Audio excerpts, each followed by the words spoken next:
City, the annual lighting ceremony of the National Hanukkah Menorah will get underway, arguably the most prominent public Hanukkah event in the world. The celebration draws thousands of attendees each year. It's a tradition that dates back to 1979 under President Jimmy Carter. My next guest is getting ready for the celebrations himself on the National Mall there, Rabbi Levi Shem-Tov. Joining me right now, he is the Executive Vice President of American Friends of Lubavitch Chabad. He is the founder of the Capital Jewish Forum, also the rabbi for Ivanka Trump and Jared Kushner. Rabbi Shem-Tov, good to see you. Happy Hanukkah.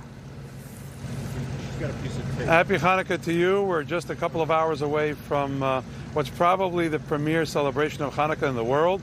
And thanks for having me with you. Absolutely. So tell me how meaningful it is to happen. You've got sunny skies there, which means you're going to have a wonderful turnout this evening with clear skies tonight. Tell me what this event symbolizes for you. Well, we've been doing this event for 40 years, Federica, and this started in 1979 when then President Carter walked out of the White House and joined the lighting, and ever since then we've had dignitaries, the Vice President, members of the Cabinet. This year we're going to have the Interior Secretary David Bernhardt, who's going to be joining us, together with the President's own United States Marine Band. Thousands of people are turning out. We put months of preparation into this, and then I guess God decides what kind of weather to bless us with and to make sure that we are able to welcome everyone. Now, we had a surge of registration over the last few days. We're now expecting some 4,000 or 5,000 people, but of course, tens of millions are going to see this via the media and the newscasts. So, and essentially, what this is two. Sorry to interrupt. Go ahead.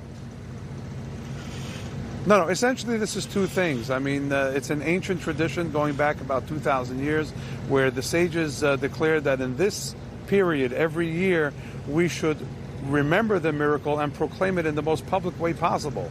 So although there are many Jewish rituals and traditions, this is the one that must be public in order for us to fulfill our obligation. So we take the menorah and we put it at a window or doorway, someplace where people will see it.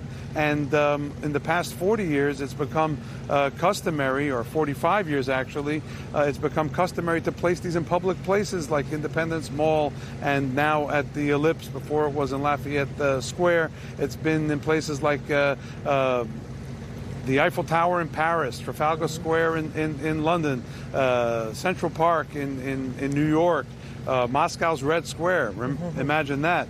Places all over the world, the Sydney Opera House, everywhere you can imagine. We have some 15,000 celebrations like this going on this year, which are going to draw millions of people. But this is the one that has spawned this great network of similar celebrations around the world in many countries that didn't even have thriving Jewish communities for many, many years. Yes. And especially in recent times, given with what's happened here in the United States, both in terms of the Jewish community and generally, I believe that in the darkness that has started to lurk in the forms of, senseless hatred and acts of violence and things of that nature, one of the most effective responses we can ever have is light. Yes.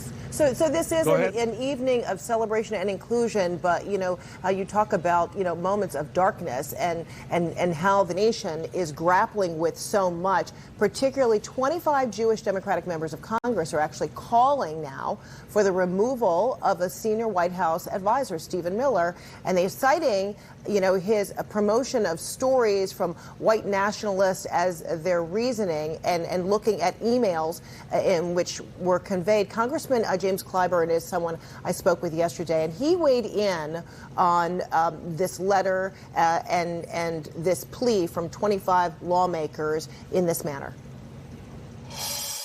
I'm so glad that many of my people from the Jewish community are now speaking up about Stephen Miller. This guy is really a cancer on this country, not just this presidency. So where are you on this? Well, here's the story. I'm decidedly and devotedly nonpartisan or bipartisan. I happen to know Stephen Miller. I also know Jim Clyburn. He was an honoree of ours years ago. I know many of the 25 Jewish members who signed that letter, and I'm going to respectfully decline to comment on the letter or that particular issue. But also, as the rabbi of Ivanka Trump and Jared Kushner, surely they counsel with you and vice versa from time to time. And this is an area that I would believe would bring some consternation from anyone in public service in the White House when you're talking about criticism about an advisor to the president whom they interact with on a regular basis. Yes, but as you can imagine, I'm going to keep any conversations I have with people who come to our synagogue private. It's just a basic core of my professional responsibility and clerical responsibility as a rabbi. So it's not about but the having said that, what would you advise? What do you believe should happen? Well, I believe that we all have to take a look at the big structure behind me called the Menorah. And we have to look at how it's created and what it looks like. The temple had a very similar model.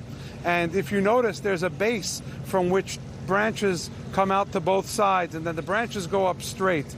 Unlike in the temple, these candles also all point straight. But in the temple, the wicks would point towards the center. And then there would be one wick in the middle that pointed straight up. We are told that that wick represented divinity, and the branches on both sides had the wicks pointing back towards the center, because no matter how we are formed, whether we go right or left in our ideas, in our persuasion, in our background, we have to be willing to have our wick, our illumination, point towards something more central. So let's just say that I would appeal to people on the left or on the right to please have their wick point towards the center. In that way, we're going to become a country that's much better off, because people will not only focus on where they come from or what they believe, but open their ears and their hearts to people who may be diametrically opposed to their opinion. In that way, what we can do is we can cause a lot more light than heat.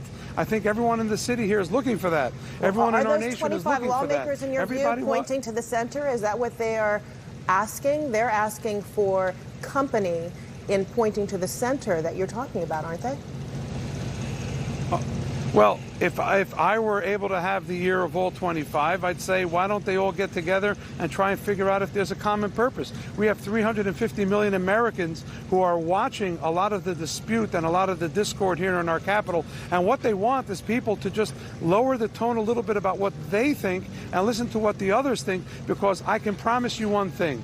Only good can come to our nation from the sides coming together and speaking to each other and trying to aim towards that middle divine flame. I think that's what our nation needs now, this Hanukkah, and I think it's not just the Jewish community, but it's the entire community. And I think that with all the controversies that swirl and all of the high emotions, I think if people could somehow focus on a more common purpose going forward, we're all going to be better for it. And I think that that would be what I would tell everybody, whether they're on the left or on the right. Let's focus the wick, the flame, the illumination, the warmth towards the center. Let's try and get something everyone can live with, so that our whole nation can move forward and bring some light into what's darkness for a lot of people. All right, Rabbi Levi Shem Tov, thank you so much. Happy Hanukkah. Thank you for being with us. Appreciate it.